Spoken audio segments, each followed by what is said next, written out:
NATO. And we paid for many years until I came along. We paid for, in my opinion, 100% of NATO because they weren't paying their bills. And all we're asking for is to get Greenland, including right title and ownership, because you need the ownership to defend it. You can't defend it on a lease. Number one, legally it's not defensible that way, totally. And number two, psychologically, who the hell wants to defend a license agreement or a lease, which is a large piece of ice in the middle of the ocean where if there is a war, much of the action will take place on that piece of ice. Think of it.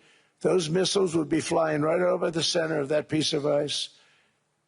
All we want from Denmark for national and international security and to keep our very energetic and dangerous potential enemies at bay is this land on which we're going to build the greatest golden dome ever built. We're building a golden dome that's going to, just by its very nature,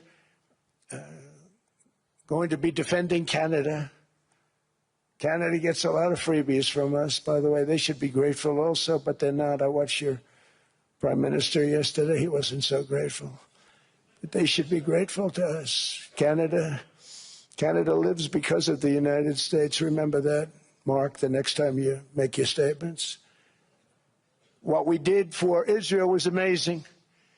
But that's nothing compared to what we have planned for the United States, Canada, and the rest of the world. We are going to build a dome like no other. We did it for Israel. And by the way, I told Bibi, stop taking credit for the dome. That's our technology. That's our stuff. But they had a lot of courage, and they were good fighters, and they did a good job, and we wiped out the Iran nuclear threat like nobody can believe. Nobody's ever seen anything like it. That, Venezuela, taking down Soleimani, wiping out al-Baghdadi when he tried to reinstitute ISIS. We did a lot. I did a lot of big things, all perfectly executed. Everyone was perfectly executed. Somebody told me that, a military expert told me, sir, everything you've done has been perfectly executed. I said, I know. So other presidents have spent, whether foolishly or not, trillions and trillions of dollars on NATO and gotten absolutely nothing in return. We've never asked for anything. It's always a one-way street. Now they want us to help them with Ukraine. And let me say, we're going to. I'm really helping, not even them. I want to see, last week, if you saw, it was 10,000 soldiers, but last month it was 31,000 soldiers died. 31,000. That's this room times, the number of people in this room times 30. Think of it. 30,000 soldiers died in 1 month.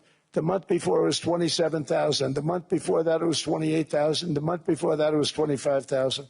It's a bloodbath over there. And that's what I want to stop. It doesn't help the United States, but these are souls. These are young people. Look like you, look like some of you right in the front row. They go to war. Their parents are so proud. Oh, there he goes, comes back. 2 weeks later, they get a call. Your son's head's been blown off. I want to stop it. It's a horrible war. It's the worst since World War II. They keep going. They'll exceed World War II. The numbers are staggering, how many people they've lost. They don't want to talk about it. Ukraine and Russia lost just tremendous amounts. And I'm dealing with President Putin, and he wants to make a deal, I believe. I'm dealing with President Zelensky, and I think he wants to make a deal. I'm meeting him today. He might be in the audience right now. But they got to get that war stopped because too many people are dying, needlessly dying. Too many souls are being lost. It's the only reason I'm interested in doing it. But in doing it, I'm helping Europe, I'm helping NATO, and I've until the last few days when I told them about Iceland, they loved me. They called me daddy, right, last time. A very smart man said, he's our daddy. He's running it. I was like running it. I went from running it to being a terrible human being.